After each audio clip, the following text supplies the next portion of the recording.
ವಿಷ್ಣುವರ್ಧನ್ ರವರು ರಾಜ್ಕುಮಾರ್ ಅವರ ಮೇಲೆ ಗಂಧದ ಗುಡಿ ಸಿನಿಮಾದಲ್ಲಿ ಬಂದೂಕಿನಿಂದ ಗುಂಡು ಹಾರಿಸುವಾಗ ನಿಜವಾಗ್ಲೂ ನಡೆದಿದ್ದೇನು? ವಿಷ್ಣುವರ್ಧನ್ ಅವರು ಉದ್ದೇಶಪೂರ್ವಕವಾಗಿ ಗುಂಡು ಹಾರಿಸಿದ್ರ? ಈ ಘಟನೆಯಾದ ಬಳಿಕ ವಿಷ್ಣುವರ್ಧನ್ ರವರು ಕರ್ನಾಟಕದಿಂದ ಚೆನ್ನೈಗೆ ಹೋಗಿದ್ಯಾಕೆ? ಜೊತೆಗೆ ವಿಷ್ಣುವರ್ಧನ್ ಅವರು ಯಾಕೆ ತಮ್ಮ ಬಲಗೈಗೆ ಬಳೆಯನ್ನ ಹಾಕ್ತಾರೆ?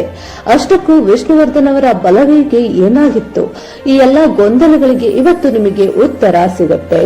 ಡಾಕ್ಟರ್ ರಾಜ್ಕುಮಾರ್ ಅವರು ಭಾರತದಲ್ಲಿ ಅನೇಕ ಸಿನಿಮಾಗಳನ್ನ ತೆಗೆದು ಸಾಕಷ್ಟು ಅಭಿಮಾನಿಗಳನ್ನ ಗಳಿಸಿ ತನ್ನ ನಟನೆಯ ಮೂಲಕ ಕನ್ನಡ ಚಿತ್ರರಂಗವನ್ನ ಉತ್ತುಂಗಕ್ಕೇರಿಸುವಲ್ಲಿ ಶ್ರಮಪಟ್ಟು ಅಣ್ಣವರು ಅಂತಾನೆ ಹೆಸರು ಪಡೆದ್ರು. ಹಾಗೆ ವಿಷ್ಣುವರ್ಧನ್ ಅವರು ಕೂಡ ಒಂದೇ ಸಿನಿಮಾಗಳನ್ನ ಮಾಡುತ್ತಾ ಆಗ ತಾನೇ ಗುರುತಿಸಿಕೊಳ್ತಾ ಇದ್ರು. ಆಗ ವಿಷ್ಣುವರ್ಧನ್ ಅವರ ನಾಗರಹಾವು ಸಿನಿಮಾ ಒಂದು ದೊಡ್ಡ ಮಟ್ಟದಲ್ಲಿ ಬ್ಲಾಕ್ ಬಸ್ಟರ್ ಹಿಟ್ ಆಗುತ್ತೆ. ನಾಗರಹಾವು ಸಿನಿಮಾದಲ್ಲಿ ವಿಷ್ಣುವರ್ಧನ್ ಅವರ ನಟನೆಯನ್ನ ಕಂಡು ಡಾಕ್ಟರ್ ರಾಜ್ಕುಮಾರ್ ಅವರ 150ನೇ ಸಿನಿಮಾವಾಗಿತ್ತು ಅಂತ ಗಂಧದ ಗುಡಿ ಚಿತ್ರದಲ್ಲಿ ನಟಿಸೋಕೆ ವಿಷ್ಣುವರ್ಧನ್ ಅವರಿಗೆ ಅವಕಾಶ ಬರುತ್ತೆ. ಯಾಕೆ ವಿಷ್ಣುವರ್ಧನ್ ಅವರಿಗೆ ಅವಕಾಶ ಕೊಟ್ರು ಅಂದ್ರೆ, ಗಂಧದ ಗುಡಿ ಚಿತ್ರದಲ್ಲಿ ಮುಂಗೋಪಿಯಾಗಿರುವಂತ ಸಿಟ್ಟನ್ನ ತೋರ್ಪಡಿಸುವಂತ ಒಬ್ಬ ಯುವ ನಟನ ಅವಶ್ಯಕತೆ ಇರುತ್ತೆ. ಇದಕ್ಕೆ ತಕ್ಕಂತೆ ನಟನೆ ಮಾಡುವ ವ್ಯಕ್ತಿ ಅಂದ್ರೆ ಅವರು ವಿಷ್ಣುವರ್ಧನ್ ಅವರೇ ಆಗಿದ್ರು. ಇದರಿಂದ ಅವರ ಗಂಧದ ಗುಡಿ ಚಿತ್ರಕ್ಕೆ ಆಯ್ಕೆ ಮಾಡಿಕೊಳ್ತಾರೆ. ಹೀಗೆ ಗಂಧದ ಗುಡಿ ಸಿನಿಮಾದ ಚಿತ್ರೀಕರಣ ಮುಕ್ಕಾಲು ಭಾಗ ಮುಗಿದಿರುತ್ತೆ.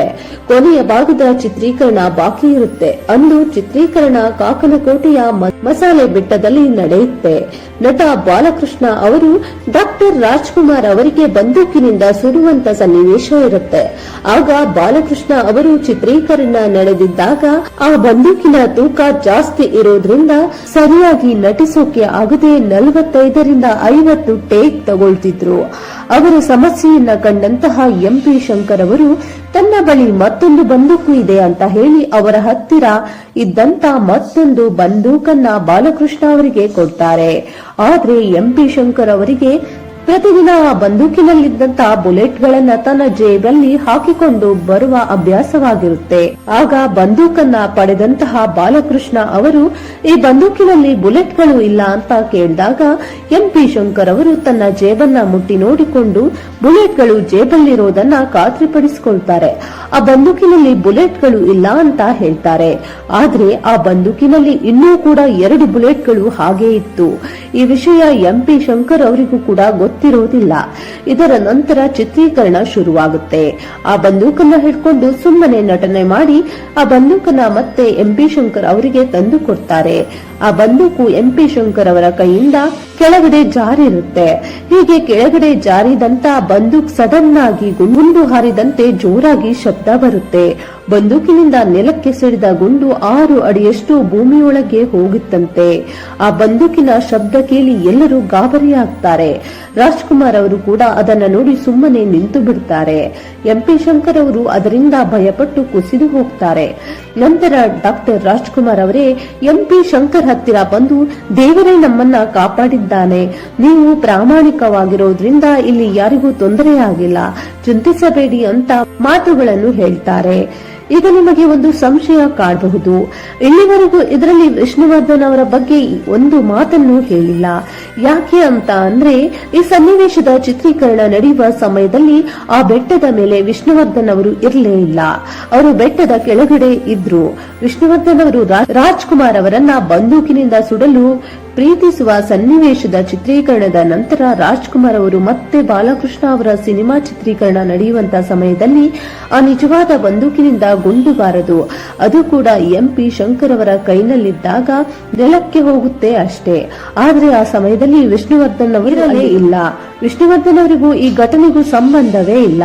ಇದೇ ಸುದ್ದಿಯನ್ನ ವಿಷ್ಣುವರ್ಧನ್ ಅವರ ಬೆಳವಣಿಗೆಯನ್ನ ಕಂಡು ಸಹಿಸೋಕೆ ಆಗದೇ ಇರುವಂತ ಕೆಲ ವ್ಯಕ್ತಿಗಳು ವಿಷ್ಣುವರ್ಧನ್ ಅವರೇ ರಾಜ್ಕುಮಾರ್ ಅವರ ಮೇಲೆ ಗುಂಡು ಹಾರಿಸಿದ್ರು. ಇದಕ್ಕೆಲ್ಲ ವಿಷ್ಣುವರ್ಧನ್ ಅವರೇ ಕಾರಣ, ಬೇಕಂತಲೇ ವಿಷ್ಣುವರ್ಧನ್ ಅವರು ಈ ರೀತಿ ಮಾಡಿದ್ರು ಅಂತ ಅನೇಕ ಅಪಮಾನಗಳನ್ನ ವಿಷ್ಣುವರ್ಧನ್ ಅವರ ಮೇಲೆ ಹೊರಿಸುತ್ತಾರೆ. ಈ ಸುಳ್ಳು ಸುದ್ದಿಗಳು ಎಲ್ಲೆಡೆ ಬಹು ವೇಗವಾಗಿ ತಲುಪಿಬಿಡುತ್ತೆ. ಇದರ ಪರಿಣಾಮವಾಗಿ ವಿಷ್ಣುವರ್ಧನ್ ಅವರಿಗೆ ತುಂಬಾ ಸಮಸ್ಯೆಗಳು ಬರೋಕೆ ಶುರುವಾಗುತ್ತೆ. ಅವರ ವಿರುದ್ಧವಾಗಿ ತುಂಬಾ ಜನ ಶತ್ರುಗಳು ಅವರ ಭಾವಚಿತ್ರಗಳು, ಅವರ ಸಿನಿಮಾ ಪೋಸ್ಟ್ ಗಳನ್ನ ಎಲ್ಲಿ ಕಂಡರೂ ಅದನ್ನ ಹರಿದು ಹಾಕಿದ್ರು. ಕೊನೆಗೆ ಅವರ ಮನೆಗೂ ಕೂಡ ಕಲ್ಲನ್ನ ಹೊಡಿತಿದ್ರು. ಹೀಗೆ ಅನೇಕ ಸಮಸ್ಯೆಗಳು ವಿಷ್ಣುವರ್ಧನ್ ಅವರಿಗೆ ಬರುತ್ತವೆ. ಈ ಎಲ್ಲಾ ಕಾರಣಗಳಿಂದಾಗಿ ವಿಷ್ಣುವರ್ಧನ್ ಅವರು ಮುಂದುವರೆದು ಕರ್ನಾಟಕದಲ್ಲಿರದೆ ಅವರು ಚೆನ್ನೈಗೆ ಹೋಗ್ತಾರೆ. ಅನಂತರ ವಿಷ್ಣುವರ್ಧನ್ ಅವರನ್ನ ಬಲವಂತದಿಂದ ಮತ್ತೆ ಕರ್ನಾಟಕಕ್ಕೆ ಕರೆತರಲಾಗುತ್ತೆ. ಆದರೆ ನಿಜವಾಗಿ ನಡೆದಿದ್ದೇನು ಅಂತ ಬಹಿರಂಗಪಡಿಸುವುದಕ್ಕೆ ರಾಜ್ಕುಮಾರ್ ಅವರು ಆಗಲಿ ವಿಷ್ಣುವರ್ಧನ್ ಅವರೇ ಆಗಲಿ ಜೊತೆಯಲ್ಲಿ ಕೂತು ಇದರ ಬಗ್ಗೆ ಸ್ಪಷ್ಟನೆ ಕೊಡೋಕೆ ಒಂದು ಒಳ್ಳೆ ವೇದಿಕೆ ಸಿಗಲಿಲ್ಲ. ಆದರೆ ಇದರಿಂದ ನಷ್ಟವಾಗಿದ್ದು ಕನ್ನಡಿಗರಿಗೆ ಮಾತ್ರ. ಯಾಕಂದ್ರೆ ಇಬ್ಬರು ದೊಡ್ಡ ನಟರನ್ನ ಒಂದೇ ತೆರೆ ಮೇಲೆ ನೋಡುವಂತಹ ಅವಕಾಶವನ್ನ ಕಳೆದುಕೊಂಡಿದ್ದು ಕನ್ನಡಿಗರು ಮಾತ್ರ. ವಿಷ್ಣುವರ್ಧನ್ ಅವರು ಯಾಕೆ ತನ್ನ ಬಲಗೈಯನ್ನ ಹೆಚ್ಚಾಗಿ ಬಳಸಿದ್ರು, ಅವರ ಬಲಗೈಗೆ ಏನಾಗಿತ್ತು, ಜೊತೆಗೆ ಅವರ ಬಲಗೈಗೆ ಯಾಕೆ ಯಾವಾಗ್ಲೂ ಬಳೆಯನ್ನ ಹಾಕೊಳ್ತಿದ್ರು ಅಂತ ನೋಡೋದಾದ್ರೆ ವಿಷ್ಣುವರ್ಧನ್ ಅವರು ಮೊದಲಿನಿಂದಲೂ ಲೆಂಡ್ ಅಂದ್ರೆ ಅವರ ಬಲಗೈನಿಂದ ಅವರ ಎಡಗೈನಲ್ಲಿ ಸ್ವಲ್ಪ ಹೆಚ್ಚಾಗಿ ಶಕ್ತಿಯನ್ನ ಹೊಂದಿದ್ರಂತೆ. ಇದರಿಂದ ವಿಷ್ಣುವರ್ಧನ್ ಅವರು ಹೆಚ್ಚಾಗಿ ಎಡಗೈನ ಬಳಸ್ತಾ ಇದ್ರು.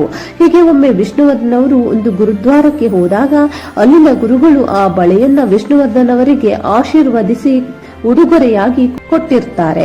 ಹೀಗೆ 1980ನೇ ವರ್ಷದಿಂದಲೂ ವಿಷ್ಣುವರ್ಧನ್ ಅವರು ಬಳೆಯನ್ನ ಹಾಕೋದಕ್ಕೆ ಶುರು ಮಾಡಿದ್ರು. ಇನ್ನೊಂದು ವಿಷಯ ಅಂದ್ರೆ ವಿಷ್ಣುವರ್ಧನ್ ಅವರು ಆ ಬಳೆಯನ್ನ ಇಷ್ಟಪಟ್ಟು ಹಾಕೋದಕ್ಕೆ ಕಾರಣ ಏನಂದ್ರೆ ಆ ಬಳೆಯನ್ನ ತಮ್ಮ ಬಲಗೈಗೆ ಹಾಕೋದ್ರಿಂದ ತನ್ನ ಎರಡೂ ಕೈಗಳು ಸಮನಾಗಿ ಬ್ಯಾಲೆನ್ಸ್ ಆಗ್ತಿತ್ತಂತೆ. ಆ ಬಳೆ ಅವರ ಕೈಯಲ್ಲಿ ಇಲ್ಲದೇ ಇದ್ದ ಸಮಯದಲ್ಲಿ ಅವರಿಗೆ ಕಷ್ಟವಾಗ್ತಿತ್ತಂತೆ. ಈ ಕಾರಣದಿಂದ ಅವರು ಒಂದು ದಿನವೂ ಕೂಡ ಆ ಬಳೆಯನ್ನ ಹಾಕದೆ ಹೊರಗೆ ಬರ್ತಿರ್ಲಿಲ್ವಂತೆ. ಈ ಮಾತನ್ನ ನಾವು ಹೇಳ್ತಿಲ್ಲ, ಸ್ವತಃ ವಿಷ್ಣುವರ್ಧನ್ ಅವರೇ ಒಂದು ಸಂದರ್ಶನದಲ್ಲಿ ಹೇಳ್ಕೊಂಡಿದ್ದಾರೆ. ಹೀಗೆ ಹೇಳುತ್ತಾ ಅವರು ಒಂದು ಮಾತನ್ನ ಹೇಳಿದ್ರು. ಅವರ ಬಳಿ ಇದ್ದಂತಹ ಅವರ ಪ್ರೀತಿಯನ್ನ ಈ ರೀತಿ ಹೇಳಿಕೊಂಡಿದ್ರು, ಈ ಬಳೆ ಕೊನೆವರೆಗೂ ನನ್ನ ಕೈನಲ್ಲೇ ಇರುತ್ತೆ ಅಂತ. ಒಟ್ಟಿನಲ್ಲಿ ಹೇಳಬೇಕಂದ್ರೆ ಸಾಕಷ್ಟು ಸುಳ್ಳು ಸುದ್ದಿಗಳಿಂದ ಅನೇಕ ಸಮಸ್ಯೆಗಳು ಎದುರಾಗಿ ವಿಷ್ಣುವರ್ಧನ್ ಅವರು ನೋವುಗಳನ್ನ ಅಪಮಾನಗಳನ್ನ ಅನುಭವಿಸಿದ್ದಂತೂ ಸತ್ಯ. ಆದರೂ ಈ ಎಲ್ಲಾ ಅಪಮಾನಗಳನ್ನ ಸಹಿಸಿಕೊಂಡು ಅನೇಕ ಸಮಸ್ಯೆಗಳನ್ನ ಮೆಟ್ಟಿ ನಿಂತು ಕನ್ನಡಿಗರ ಹೃದಯವನ್ನ ಕದ್ದವರು ಸಹ ನಮ್ಮ ವಿಷ್ಣುವರ್ಧನ್. ವೀಕ್ಷಕರೇ, ಇದಿಷ್ಟು ವಿಷ್ಣುವರ್ಧನ್ ಅವರ ಗಂಧದ ಗುಡಿ ಸಿನಿಮಾದಲ್ಲಿ ರಾಜ್ಕುಮಾರ್ ಅವರ ಮೇಲೆ ನಿಜವಾಗಿಯೂ ಗುಂಡು ಹಾರಿಸಿದ್ರೋ ಇಲ್ವೋ ಅನ್ನೋದರ ಬಗ್ಗೆ ಸಂಕ್ಷಿಪ್ತ ಮಾಹಿತಿ. ಈ ವಿಡಿಯೋ ನಿಮ್ಗೆ ಇಷ್ಟ ಆಗಿದ್ರೆ ದಯವಿಟ್ಟು ವಿಡಿಯೋವನ್ನ ಲೈಕ್ ಮಾಡಿ ಹಾಗೂ ನಮ್ಮ ಚಾನೆಲ್ಗೆ ಸಬ್ಸ್ಕ್ರೈಬ್ ಮಾಡಿ. ವೀಕ್ಷಕರೇ, ವಿಡಿಯೋ ನೋಡಿದ್ದಕ್ಕಾಗಿ ಧನ್ಯವಾದಗಳು.